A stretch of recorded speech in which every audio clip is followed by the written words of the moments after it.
July 17, 2016, Hong Kong. A teenager knocks on a door at midnight. It's not his hotel, it's the South Korean consulate. If it opens, he lives. If not, he's dead by morning. 24 hours ago, this 18-year-old math prodigy stood on stage accepting another silver medal for North Korea. Now he's a fugitive. But here's what makes this insane. He's not running from prison, he's running from recruitment. North Korea wanted him for their top hackers unit, hacking banks, stealing billions, building missiles. A lifetime in a bunker doing the regime's darkest work. Then the door opens. "I'm from North Korea, I want to defect," he whispers. They pull him inside and he thinks it is safe, but he's on Chinese soil, and China sends defectors back. How did a math genius end up here? And will he manage to arrive safely in South Korea? 1998. Ri Jong-yeol is born under Kim Jong-il's portrait gaze in a city north of Pyongyang. At age 7, while classmates struggle with addition, Ri has consumed his entire elementary math curriculum. Teachers watch him compute like machinery. In North Korea, exceptional talent isn't celebrated, it's weaponized. Ri's brilliance earns him admission to Pyongyang's elite school for gifted youth. A pipeline disguised as an academy. Every class is monitored, every friendship is recorded, and every thought assessed for loyalty. Good students become great assets. The best students become state property. By 15, Ri dominates local competitions. By 16, he's on the national team for the International Mathematical Olympiad. 4 consecutive years abroad: Thailand, South Africa, Colombia, and Hong Kong. 4 silver medals. 2013, 2014, 2015, and 2016. In a nation starved for prestige, he's a quiet weapon. The math prodigy carrying North Korea's flag to world stages. But international exposure cuts both ways. The brighter his spotlight, the tighter the regime's leash. After his 3rd Olympiad in 2015, Ri returns from Thailand expecting praise. Instead, he notices they are asking questions about him. Senior officials have been interviewing Ri's friends, his relatives, his teachers. But this only means one thing. In North Korea, state interest means one thing. You've been selected. Word spreads through hushed conversations. The government wants to recruit him straight from high school into a classified unit. Not university or public service. Something hidden. Ri pieces together their plan within days. The regime will funnel his mathematical talent into cyber warfare. In the best case, he becomes a hacker for the Reconnaissance General Bureau, North Korea's covert digital army, raiding foreign banks and crypto exchanges to fund missile programs. And in the worst case, he's assigned to nuclear weapons research, a human calculator locked in a bunker calculating trajectories and yields. He has no choice, no refusal, or no escape. When they choose you, your life ends and your service begins. Forever monitored, forever isolated, forever trapped doing the regime's darkest calculations. He wouldn't see daylight except through propaganda. He wouldn't make friends outside surveillance. He wouldn't own a single decision about his existence. For a 17-year-old who has glimpsed freedom during brief trips abroad, this future feels like premature burial. During those Olympiad competitions, Ri saw students from other countries laughing without permission, browsing uncensored internet, exploring cities without minders. He even befriended South Korean teammates who spoke his language but lived in a parallel universe where choices existed. Each return to Pyongyang felt like descending into a tomb. Faced with conscription into North Korea's shadow apparatus, Ri's mind rebels. He imagines windowless rooms, hacking foreign accounts to steal money for warheads, measuring his life in classified projects, and monitored bathroom breaks. That night, Ri makes a calculation more dangerous than any math problem. He will run. But how? Leaving North Korea means crossing borders guarded by shoot-to-kill orders, minefields, and a surveillance state that tracks every citizen. The Hermit Kingdom is a sealed trap. Then the variable emerges. The 2016 IMO will be held in Hong Kong. Chinese soil, yes, but cosmopolitan, sprawling, and home to a South Korean consulate. Also his final eligible year to compete. This is his last trip abroad, his last chance.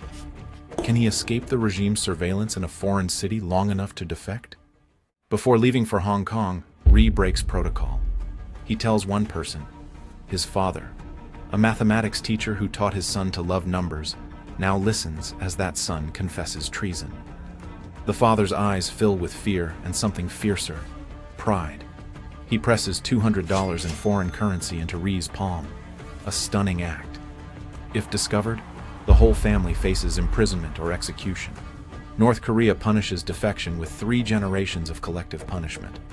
Ri's father helps anyway, knowing he will be executed as soon as his son defects. Ri hugs his father, memorizing the pressure of arms around his shoulders, the sound of his father's breathing. He will likely never see these people again, never hear his mother's voice, never learn if they survived his choice. He boards the plane to Hong Kong with his school team, carrying only clothes, books, and $200. One shot at freedom. But can an 18-year-old student outsmart an entire regime? And what happens if the calculations go wrong? July 2016, Hong Kong University of Science and Technology. 6-member teams from around the globe gather, teenage geniuses tackling fiendish proofs for glory. On the surface, Ri Jongyol is another contestant scribbling equations. Inside, he's pre-calculating an escape where every variable could kill him. He's competing for more than medals now. North Korea's delegation operates under lockdown protocols. The head coach confiscated all passports upon arrival. They have no smartphones and no unsupervised movement. A government-appointed handler monitors them constantly. It resembles a school field trip crossed with a hostage situation. Ri smiles and plays the diligent student while scans for weaknesses in the surveillance. The routine is rigid. Contests by day, group activities and curfews by night. The instant competition ends, they'll board a flight back to Pyongyang. He just has a few hours. But Ri notices cracks. The Olympiad isn't a prison camp. Professors and volunteers roam freely. No armed guards in sight. The North Korean teachers are strict but lack security training. They carry no weapons or handcuffs. They rely on intimidation and routine. And Hong Kong sprawls across islands and districts. Unlike Pyongyang's grid, you can vanish here. As exams progress, Ri refines his plan. The first step is slip from the dorm after everyone sleeps, then reach Hong Kong International Airport, crawling with international travelers including South Koreans. Lastly, find someone from South Korea who can connect him to their consulate. He doesn't know where the consulate is. He can't search online since they have no devices. The airport is neutral ground, full of maps, ticket counters, and potential allies. A desperate gamble, but his only option. Through days of competition and ceremonies, Ri maintains his mask. On July 16th, he earns his 4th consecutive silver medal. Team North Korea poses for photos, medals gleaming. Ri forces a grin while his mind counts down hours. The contest is over. It's almost time. That night, organizers throw a closing banquet. Laughter, performances, handshakes. The North Korean minders relax slightly now the competition has concluded. Their job is done, deliver the propaganda value back home. They believe their star student will dutifully board tomorrow's afternoon flight, but they've already miscalculated. Ri has identified his window. The return flight departs at 2 p.m. on July 17th. That gives him morning hours to attempt escape, when handlers are tired and guards are relaxed. As curfew approaches, he retreats to the dorm with roommates. He lies on his bunk fully dressed, shoes tied, reviewing each step. He's hidden his medal and certificate in his bag, proof of identity if needed to convince South Korean officials. The $200 sits in his sock. He has no passport or ID. Just $200 against a nuclear regime's reach. It doesn't add up to much. But it's something. Around 2 a.m., silence falls. Ri slides from bed, pulse hammering so loud he fears it will wake others. He inches the door open. The hallway is empty, with no guards or cameras, just dim exit signs. He pads down the corridor, controlling each footstep. At the lobby, a security guard dozes at the desk. Ri slips past, holding his breath. Outside, humid air hits his face. He allows himself one gulp of it and keeps moving. Off campus, he flags a taxi. "Airport, please," he says in broken English, voice shaking. The cabbie nods, pulls into traffic.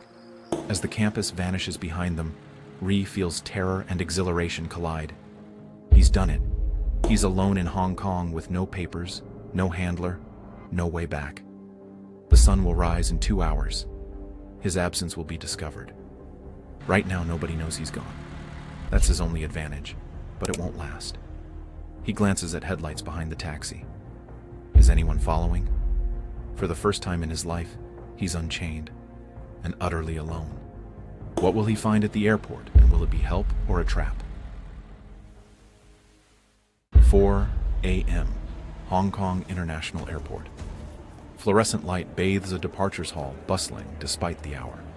Ri Zhongyol steps from the taxi into a cavern of travelers, announcements, digital screens listing cities across the globe. He's never witnessed anything like this. Here, he's just a skinny teenager with a backpack. Nobody knows he's a fugitive. But paralysis is a luxury he can't afford. His plan hinges on finding a South Korean. He spots the Korean Air logo above a check-in counter and reapproaches. The staff supervisor looks up, puzzled by a young Asian kid with no luggage approaching at dawn. Ri gathers courage, speaks quietly in Korean. "I need to go to South Korea. Can you help me?" The woman blinks. He shakes his head before she can respond. "I'm from North Korea." Her eyes widen. Within 3 minutes, a station manager is called. They usher Ri aside, trying to stay discreet. He explains everything: math contest, midnight escape, the fear chasing him. The manager's jaw drops. It's not every shift a North Korean teen requests asylum at your counter. She dials the only people equipped to handle this: the South Korean consulate in Hong Kong. At the consulate, the early morning call stuns diplomats awake. There is a North Korean defector, a teenage boy that claims he's from an Olympiad team. They're skeptical until details check out. There is a North Korean IMO team in Hong Kong, and one member is indeed missing. This is politically explosive.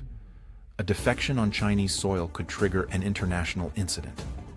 Over the phone, they urge Ri to reach the consulate building independently.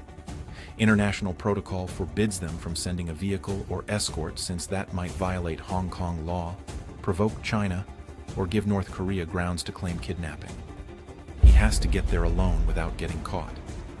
The Korean Air manager scribbles an address: South Korean Consulate, Far East Finance Center, 6 Harcourt Road, across town in Hong Kong's Central Business District.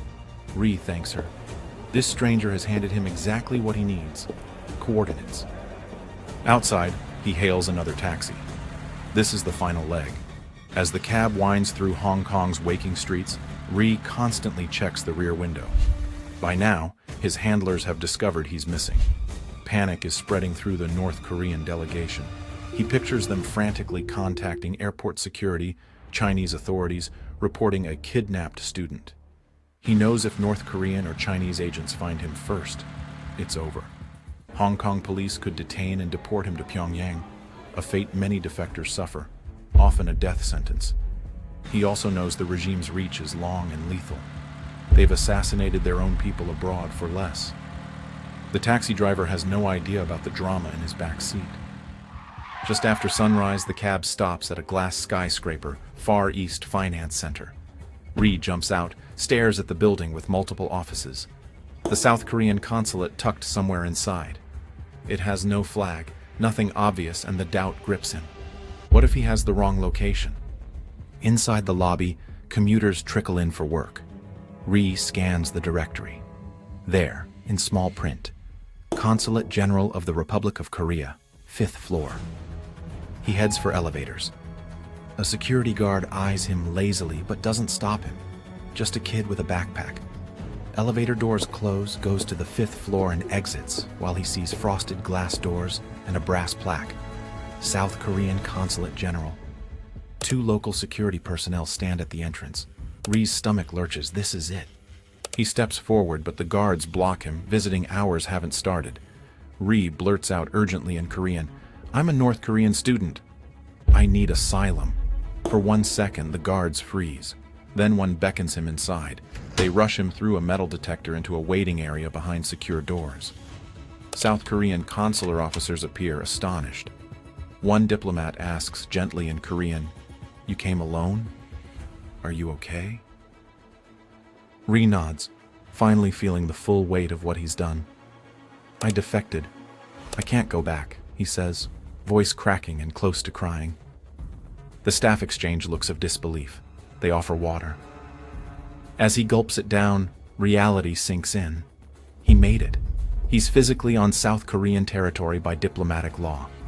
North Korea can't touch him here. For the first time in his life, Ri Jong-yeol breathes free air. But as relief washes through him, new tension creeps in. This tiny consulate office may be safe temporarily, but it's not a teleportation device.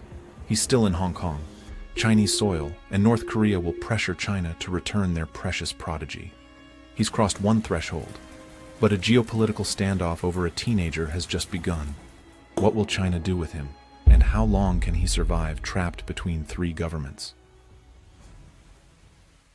Within hours, news reaches the highest levels in Hong Kong and Beijing. A North Korean national has declared asylum on Chinese territory, a diplomatic hot potato. Hong Kong police, under Beijing's guidance, stationed plainclothes officers at every entrance of the Far East Finance Center. They don't storm the consulate, that would violate international law, but they ensure no one unauthorized enters or exits. South Korean diplomats inside tighten security. Everyone passing through their doors now faces vetting, bag searches, and ID checks. They're determined to prevent North Korean agents from attempting something desperate, so the consulate enters lockdown. Ri is the reason. He's given a small room, more storage area than bedroom, windowless and Spartan. On paper, he's free. In practice, he's stuck. He can't leave the consulate. Step outside and he's fair game for Hong Kong authorities. Beijing hasn't decided what to do. Days become weeks as negotiations play out behind closed doors between South Korea, China, and indirectly North Korea. China faces a dilemma. Historically, China deports most North Korean defectors it catches, calling them illegal immigrants to maintain relations with Pyongyang. Sending back a high-profile math prodigy would be a public relations nightmare, essentially delivering a youth to forced cybercrime or gulags. But letting him reach Seoul could enrage Kim Jong-un's regime, straining China's ties with its volatile neighbor. Dangerous diplomatic chess. Ri has no control over any of it. He's a teenager pacing in a room like a caged animal. He falls into routines to stay sane. Consulate staff bring Korean meals. For the first month, he's quiet, guarded. Trauma and fear hang over him. He worries constantly about his family back home. Officers avoid pressing him about his parents. They know it's raw, and any news could devastate. In private moments, Ri's thoughts spiral. Has his father been arrested? Were his relatives punished? North Korea practices guilt by association. Entire families sent to prison camps when one person defects. That guilt gnaws at him through long nights. He distracts himself with video games on an offline computer the consulate provides. He uses a treadmill they've brought in, jogging in place for exercise. It strikes him as absurd. Inside an office building, running on a treadmill while outside one of the world's greatest cities sprawls, unreachable. Every day, staff reassure him they're working on his release. They encourage him to study South Korean language and culture in preparation for his new life. But as weeks drag on, uncertainty takes its toll. Outside, North Korea is furious. Pyongyang vehemently denies any defection, likely spinning propaganda about their student being abducted by enemies. They pressure Beijing behind closed doors. Send our boy back. South Korea works every diplomatic backchannel to extract Ri safely. A tense standoff that stays mostly quiet. Still, whispers circulate among Hong Kong media. A North Korean defector holed up in the city. The consulate and Beijing both want to avoid a media circus. Each morning, Ri wakes not knowing if this will be the day China decides to grant him passage or force him out, a nerve-wracking limbo. Hong Kong police maintain their quiet watch outside. He's under siege, even if politely. Every knock, every phone ring spikes his pulse. He imagines Chinese officials debating his fate while North Korean agents fume beyond the consulate walls. By late September, roughly 70 days after he entered, Ri receives news. Beijing has agreed to let him go to South Korea. The diplomatic wrangling paid off. China's relations with North Korea have soured in 2016 because Kim's missile tests angered Beijing. In a calculated snub, China quietly gives the green light for Ri's departure. Relief floods the consulate.